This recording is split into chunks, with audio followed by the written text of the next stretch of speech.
Hey scrappers, so I'm going to go over how you identify copper, which is a very common metal that people are looking for while scrapping. So I have 4 different types here. First one we have here is bare bright copper wire. You can see that there's no residue on it. There's no oils or anything. It's a clean piece of copper. There's no insulation on it. This is going to be a higher price at your scrapyard, so be sure to separate this from the other coppers that I'm about to show you. We also have number 1 copper pipe here. Number 1 copper pipe has no solder and no fittings on it. You can see that there's no solder on either end of it. The inside doesn't have any residue, but this is a clean piece of copper, so you're going to get a higher price for this piece. We also have number 2 copper here. This is number 2 due to the solder that you see on that joint there. And, basically because that solder is on there, it's actually contaminating the copper, so you want to be sure to separate this from your number 1 tube. You can see someone cut the end off here, so what they probably did is they cut these ends off to get a number 1 piece like this one that you see here. This piece here is number 3 copper. We also call it roofing copper. There's also gutters that are made from copper. This is always going to be number 3. The reason being is because a lot of times you're going to see tar on it like that, and that's the adhesive to stick it to the roof of houses and to gutters. So this is always going to be a number 3. This will be one of your lowest prices for copper. So if you have any questions, ask your scrapyard and they'll be able to kind of show you how they grade their different types of copper. Hey scrappers, Virginia here. So I'm going to go over sealed units. These are often found in refrigerators or other types of appliances. They're very heavy, usually around 20 or 30 pounds each. They have a steel outer casing, so if you stick a magnet to this, it is going to stick. Inside is a copper winding. It's very similar to the inside of an electric motor. However, there is this big steel outer casing. Be sure to separate these from your regular motors because they are going to pay a little bit differently at the scrapyard. Hey scrappers, so I'm going to go over Romex wire. Romex wire is oftentimes a very wide wire. It'll be almost rectangular in shape. On the inside, you'll actually see that there's 3 strands of copper on the inside. Those 3 strands will make this a little bit of a higher price than a regular insulated because there is more copper content on the inside. Hey scrappers, so I'm going to go over lead acid batteries. Lead acid batteries are most commonly known as car batteries, but some other things and machinery do use them, so be sure to check the label.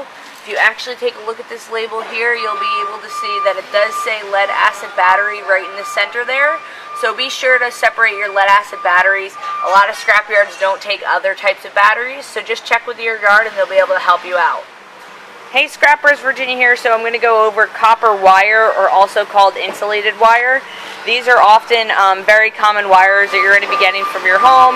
You can see here we have a couple extension cords here. So this is always going to be one of the lower wire prices just because there's not too much copper inside.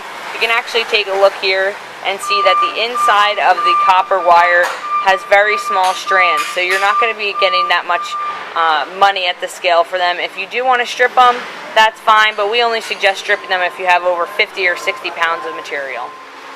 Alright scrappers, Virginia here. I'm going to go over electric motors. So electric motors are commonly found in all different types of machines, appliances.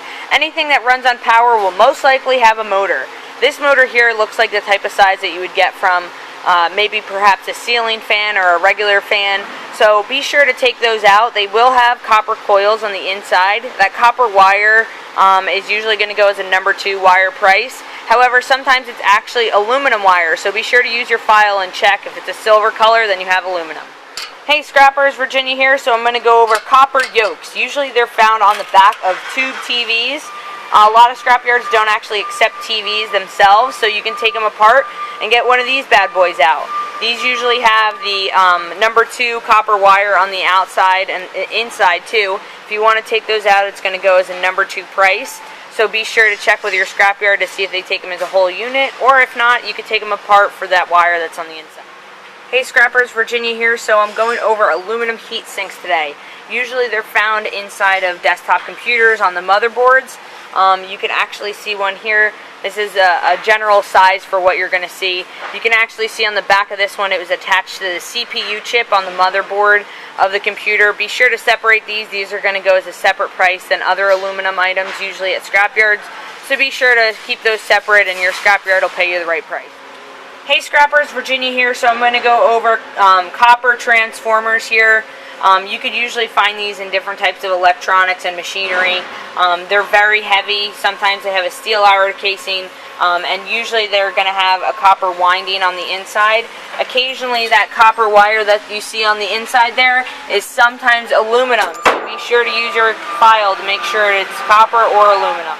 Hey scrappers, so I'm going to go over aluminum copper radiators. These are usually found in things such as refrigerators or air conditioning units, usually used with Freon.